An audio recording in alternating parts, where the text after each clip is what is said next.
শুভেচ্ছাটা জানাবেন। কিরকম সাড়া পাচ্ছেন আপনার নেতাকর্মী এবং সাধারণ মানুষের কাছ থেকে?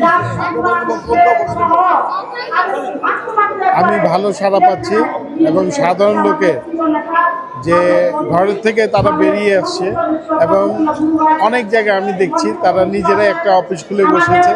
সন্ধ্যার দিকে তারা ব্যবসা বাণিজ্য, কেউ চাকরি করে, কেউ ব্যবসা করে, তারা সন্ধ্যা বসে একটা গল্প আসরে বসে এবং ধানের শীষের পক্ষে তারা ভোট চাচ্ছে এবং উৎসব মুখর পরিবেশ তারা করছে। কফির স্টল করতেছে, চায়ের স্টল করতেছে, পিঠা উৎসব করতেছে, করে করে আমাদের জন্য ভোট চাচ্ছে। এটাই আমার যে সাধারণ লোকের যে আশা আমি বুঝতে পেরেছি এবং আমার খুব ভালো লাগে। কারণ সাধারণ লোক উৎসব মুখর, তারা ইনশাল্লাহ আমাকে ভোট দিবে এবং ধানের শীষকে জয়যুক্ত করবে। অনেকে জান্নাতের সার্টিফিকেট বিক্রি করছে, আপনাদের নেতা তারেক রহমান তিনিও বলছে জান্নাতের সার্টিফিকেট একমাত্র আল্লাহর কাছে। আপনি এই বিষয়টা নিয়ে কি বলতে চাচ্ছেন? আসলে কি এরকমের বক্তব্য দিয়ে কি মানুষের মন জয় করা যাবে?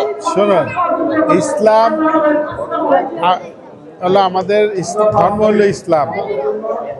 আমাদের হযরত মুহাম্মদ সাল্লাল্লাহু আলাইহি সাল্লাম হলেন শেষ নবী, তার অনুসারী আমরা যেটা জানি একমাত্র আল্লাহ জানে, আল্লাহ তাআলাই জানে কাকে জান্নাতে দিবে, কাকে দোজখে দিবে। আর তারা কিভাবে সার্টিফিকেট দেয়, এটা তো হাস্যকর ব্যাপার।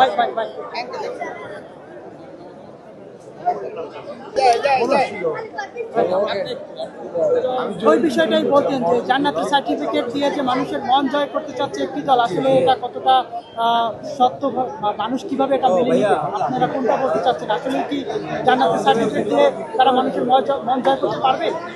এটা হাস্যকর ব্যাপার। এটা কিভাবে তারা মন জয় করবে? এটা বোকারা যে বাস করে। এটা আমি যেটা মনে করি, ইসলাম ধর্ম সম্বন্ধে প্রতিটা নাগরিক সচেতন, তারা ইসলামের প্রতি বিশ্বাস করে যে আমি কি কাজটা করছি, আল্লাহ তাআলাই আমাদেরকে জান্নাত দিবে না দোজখ দিবে আমাদের কার্যকলাপের উপরে। ওরা কিভাবে সার্টিফিকেট দিবে? এটা একটা মক সৃষ্টি করা। আমার মনে হয় তারা এটা পারবে না, এই কথা বলে জনগণের ভোট নিতে পারবে না। যদি বলতেন যে জান্নাতের সার্টিফিকেট দিয়ে ওই দলটি কখনোই মানুষের মন জয় করতে পারবেন, এটা সম্ভব না। জান্নাতের সার্টিফিকেট একমাত্র আল্লাহ তাআলা দিতে পারবে। আমি যেটা মনে করি, তারা যে কথাটা বলছে জান্নাতের সার্টিফিকেট দিবে, এটা তাদের আমরা যারা ধর্ম বিশ্বাস করি, ইসলাম ধর্মকে আমরা ভালো করে জানি যে এই কথাটা কোনোভাবে সত্য হবে না, আর এদেরকে কেউ ওইভাবে দিয়ে ভোট নিতে পারবে না। ঢাকা ৭ আসনের আপনার সাধারণ জনগণকে ঘিরে মানে আপনার যে শ্রদ্ধা ভালোবাসাটুকু আছে সেটা প্রকাশ করতেন। ঢাকা ৭ আসনে সাধারণ জনগণের কাছে আমি বার্তা দিয়েছি আমাকে ভোট দিয়ে জয়যুক্ত করার জন্য, এবং তারা যে উৎসব মুখর, তারা যে আমাদের মাঠে নেমেছে ভোট চাওয়ার জন্য, এবং কি ঢাকা ৭ আসনে প্রায় প্রবাসী বাইরে থাকে অনেকে, প্রায় ৮-১০ হাজার ভোট আমাদের এই লালবাগ এলাকায়। এই ভোটগুলার যে কিছু কিছু নাগরিক এখন চলে আসছে, প্রায় আমার সাথে ১০০-র অধিক লোকজনের সাথে দেখা হয়েছে এবং ক্যাম্পিং করতেও দেখেছি তাদেরকে।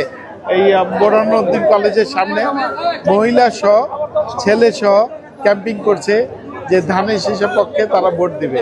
তারা এই লালবাগ আসনের ঢাকার সাথে এরকম সাধারণ লোক যে উৎসব মুখর যেভাবে হয়ে আছেন ধানের শীষে ভোট দেওয়ার জন্য, ইনশাল্লাহ আমি অনেক আশাবাদী তারা আমাকে ধানের শীষে ভোট দিয়ে জয়যুক্ত করবে। ভাই আপনাকে নিয়ে আপনাকে লোকেশন দেওয়ার বিষয়টি নিয়ে আপনার দলের মধ্যেই অনেকে আপনাকে নিয়ে মানে ক্ষোভ প্রকাশ করেছেন এই বিষয়গুলো নিয়ে।